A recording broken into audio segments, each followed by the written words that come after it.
शंकर पर जल चढ़ाने का जो भाव वर्णित किया जाता है कि हम शंकर को मंदिर में जाकर जल चढ़ाते हैं तो खड़े खड़े चढ़ाएं कि बैठकर चढ़ाएं। बहुत ध्यान देना साहब।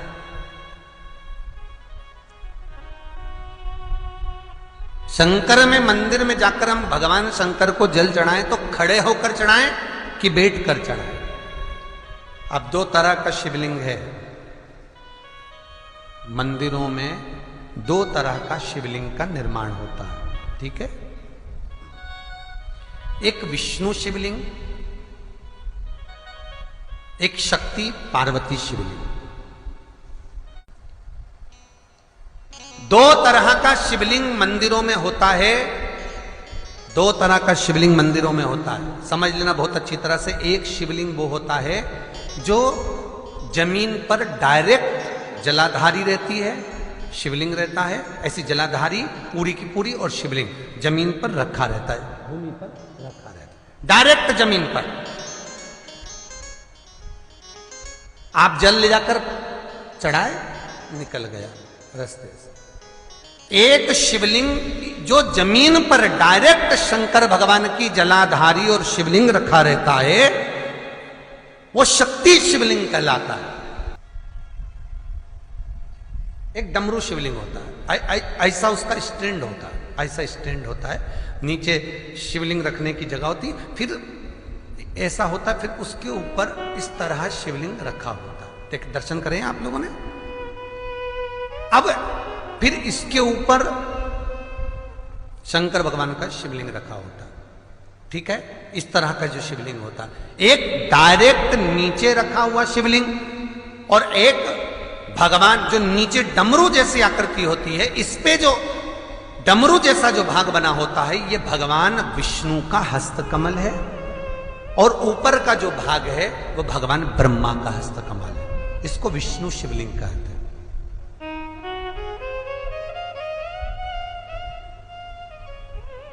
इसको हरीश्वर महादेव भी कहा जाता है। कौन सा महादेव कहते हैं? हरि सर्वेश्वर महादेव। हरीश्वर महादेव भी कहते हैं, हरि सर्वेश्वर भी कहते हैं।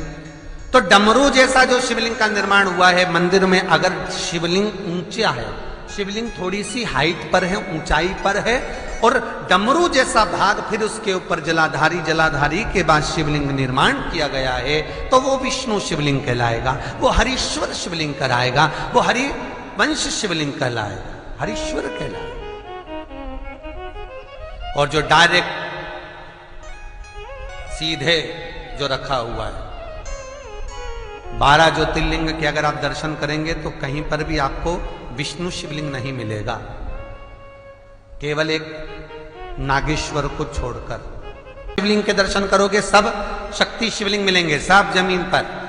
आप जितने भी देखेंगे, काशी का देखेंगे, महाकालेश्वर देखेंगे, तो डायरेक्ट जमीन पर जलाधारी बनी है महाकाल बाबा की, डायरेक्ट जमीन पर बनी है, कोई ऊंचाई नहीं है, डायरेक्ट जमीन पर फिर शिवलिंग है। ओमकारेश्वर देख लीजिए, ममलेश्वर देख लीजिए, आप चाहें तो विश्वनाथ देख लीजिए, डायरेक्ट जमीन पर। सोमनाथ देख लीजिए, डायरेक्ट जमीन पर। केदारेश्वर देख लीजिए, डायरेक्ट जमीन पर। भीमाशंकर, वैद्यनाथ, डायरेक्ट। आप वैद्यनाथ जी के लाइव प्रसारण कभी चालू कर देखना, डायरेक्ट जमीन पर, डायरेक्ट।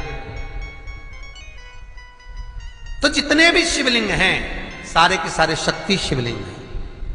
जो डमरू के भाग पर रखा हुआ है वो हरीश्वर शिवलिंग, विष्णु के हस्तकमल पर जो रखा है, तो शास्त्र कहता है आप शक्ति शिवलिंग का जब जब अभिषेक करें, बहुत ध्यान रखना अपनी जिंदगी में इस प्रसंग को श्रावण के महीने में बहुत ध्यान रखना। आपके आसपास में भी मंदिर हो तो उस पर ध्यान रखना।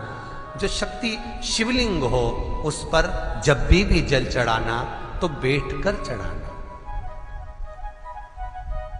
बैठकर चढ़े। शक्ति शिवलिंग पर जब भी जल चढ़े, भले शिवलिंग कितना भी ऊंचा हो, कितना भी ऊंचा हो, तो संगी से चढ़ा दो, पर जल बैठकर चढ़ाइए। भले शिवलिंग ऊपर है, पूरा तरह से हाथ नहीं पहुंचा, जैसे सोमनाथ जी में अब शिवलिंग कितना बड़ा है, महाकालेश्वर का शिवलिंग कितना बड़ा है, तो उसको तो बैठकर स्नान नहीं करा सकते। भले शिवलिंग कितना भी ऊंचा हो, पर अगर भूमि टच है शिवलिंग अगर भूमि टच शक्ति शिवलिंग है तो भले आधा शिवलिंग नहाए, आधे पर पानी जाए, पर बैठ कर ही स्नान कराया जाता है। और महाराज यदि हरीश्वर शिवलिंग है, अर्थात भगवान विष्णु के हस्त कमल पर, ब्रह्मा के हस्त कमल पर यदि शिवलिंग है, तो वो शिवलिंग का जब भी स्नान कराएंगे, अभिषेक कराएंगे, पूजन कराएंगे, तो खड़े होकर ही करना है। और खड़े होने का भी तरीका होता है, दोनों चरण बराबर में रखकर कभी भी शंकर भगवान के शिवलिंग का स्नान नहीं कराया जाता।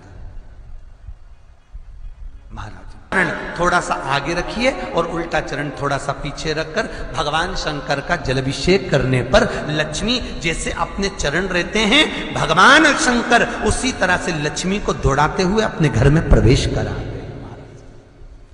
लक्ष्मी भागती हुई